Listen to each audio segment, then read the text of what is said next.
these days, quite possibly, Quinn Priester is going to become all that he can be. I just have no idea what that would look like. Good morning to you. Good Wednesday morning. I'm Dejan Kovacevic of DK Pittsburgh Sports. This is Daily Shot of Pirates. It comes your way bright and early every weekday if you're into football and or hockey. I also offer daily shots of Steelers and Penguins in the same place that you found this. Angels 9, Pirates 0 last night at PNC Park. Angels had 15 hits. The Pirates had 3. 1, 2, 3. One of those for extra bases. You'll never guess who had that. That's right, Connor Joe with the double. Want to hit that topic again? Nah, me neither, at least not for the moment. Priester's a first-round pick, and what's more, in 2019, he was the 18th overall pick. And post-COVID, for reasons that I still find curious, he rocketed up the general prospect rankings. Most of that had to do with Jim Callis at ESPN just going gaga over him for whatever reason. But that influenced others, and Callis wasn't the only one who looked at Priester and thought this is an elite prospect, one of the best pitching prospects in baseball. He has, of course, not proven to be anything of the kind, but he also hasn't disproven anything. What is he? Is he even a starting pitcher? Is he a middle reliever, long reliever, somebody you could convert to late-end bullpenning if you just let him rear back? I have no idea. Is he a power pitcher? Is he a finesse pitcher? Is he a command pitcher? Is he someone who's going to be smart enough to be able to keep hitters off balance? I have no idea. I never know what I'm watching when I'm watching him. And that goes for when he's really good, the way he's been at times this season, and that goes for when he does what he did last night, which was 4 2/3 innings, 5 runs, 3 of those earned, a lot of solid contact. Just not at all what you'd want. This was some of what he had to say after the game. Yeah, I just think a little too much focus on like throwing strikes, where certainly that is the goal. It's what you want to do every time, but it's also not great to hyper-focus on it. So just go out there and keep continuing to move smoothly, and we probably avoid a lot of that. And then there's that. You can never... I've had some pretty good talks with this young man, and I feel like they never get anywhere either, because... Not that my ideas or my suppositions should matter. I'm nobody. But usually if I put them forth, I'll either find out if they're right or wrong, or if I'm completely just way off. And I don't even get that. This isn't to attempt to paint in any way, shape, or form the Pirates pitching as a disappointment this season. The exact opposite has been true, and I'm guilty of not giving Oscar Marin enough credit, the same way that I give Andy Haynes all the blame, or at least the bulk of the blame, for the incessant hitting woes. Marin has had himself a very nice first 2 months of the 2024 season. And Priester, I mean, that could really be something here. I know it's greedy. We talked about Mitch Keller on yesterday's show. Talked a ton about Jared Jones. Everybody wants to talk about Paul Skeens' potential.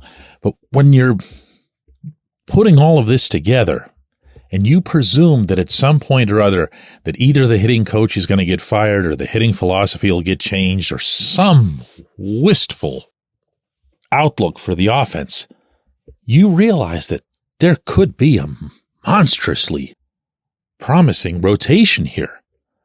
And if Priester were to be part of that, I mean, if you listen to this show regularly, how many times did I mention, especially through the offseason, Priester, Roansy Contreras, Luis Ortiz, those 3, one of them had to rise up. No matter what else happened with the other guys, how many times would I say it? One of these 3 had to be fixed. You could not get through this. And that goes for Marin as well, you know. Those are his dudes. You couldn't get through this and say to all three of them, we'll just look somewhere else. We'll get some more free agents. We'll find another Marco Gonzalez on the open market this winter. It has to be one of those three, and it hasn't been Priester. It hasn't been Contreras, who was out there in relief last night getting smacked around again.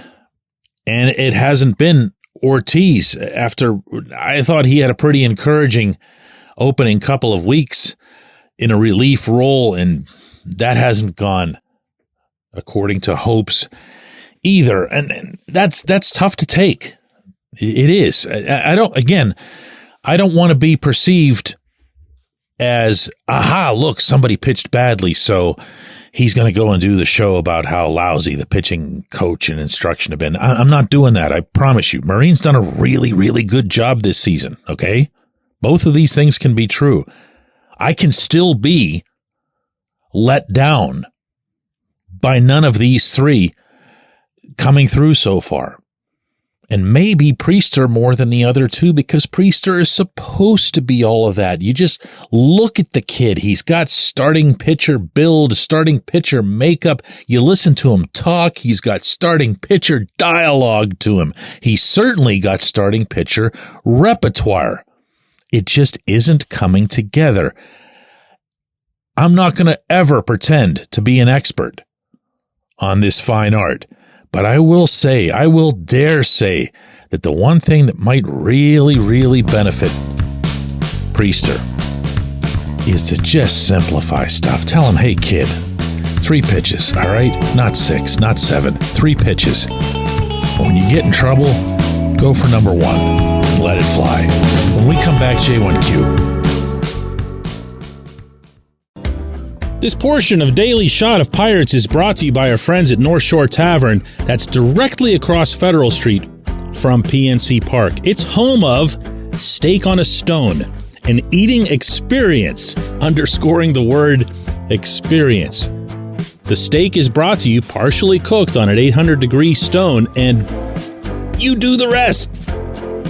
It's a ton of fun, it's a great meal, and it's a baseball atmosphere like no other in Pittsburgh. North Shore Tavern, right across Federal Street from PNC Park.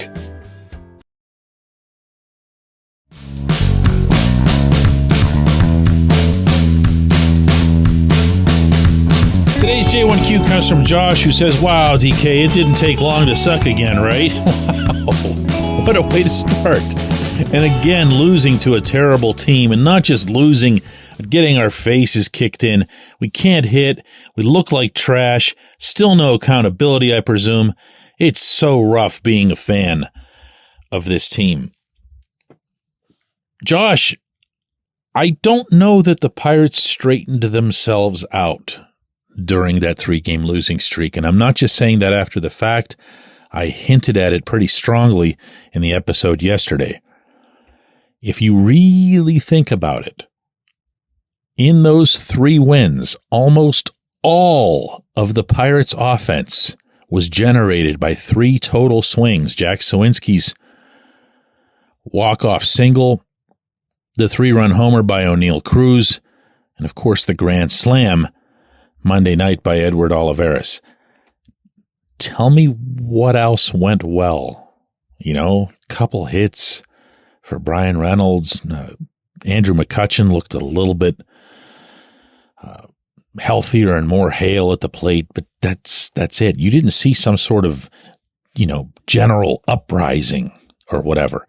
This team hasn't solved a thing offensively. And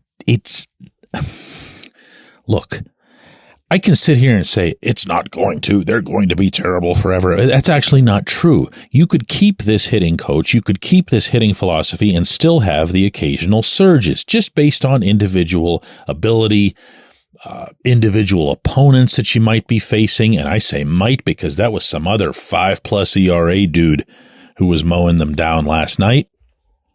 The lefty, Patrick Sandoval, taking his turn in getting right. 7 strikeouts for him, too, by the way. It's not going to change. It's not going to improve. There is such a thing as developing enough of a track record. And in Andy Haynes' case, it's a very, very negative track record here in Milwaukee as well. And just staying there. Not everything bounces up. Haynes has yet to make one hitter better than they were before he got to them. In the tiniest of spurts, yes, he's done that. But that's not how baseball operates. It's not a game. It's measured in the tiniest of spurts. The hitting coach is a failure. The offense is deeply flawed, meaning the offensive approach. No one wants to take any accountability for it. No one wants to demonstrate any accountability for it. So it's just gonna sit there. And if you want to fall for, any of the team's self-generated distractions, like, ooh, what day is skiing's coming up? Who cares? Who cares? Are you watching the games at all? How out of touch do you have to be to have that even cross your mind? Do you actually want him up now? You want him to be part of this? To be going out there and, striking out 100 people the way Jared Jones does, only so that it can be 0-0 in the 8th inning? That's what you want? The hitting, or lack thereof, is the issue. I appreciate the question. I appreciate everybody listening to Daily Shot of Pirates. I'll be over at the ballpark today covering the series finale with the Angels. That's a 12:35 p.m. first pitch, and writing about it for DK Pittsburgh Sports. Let's get together again tomorrow.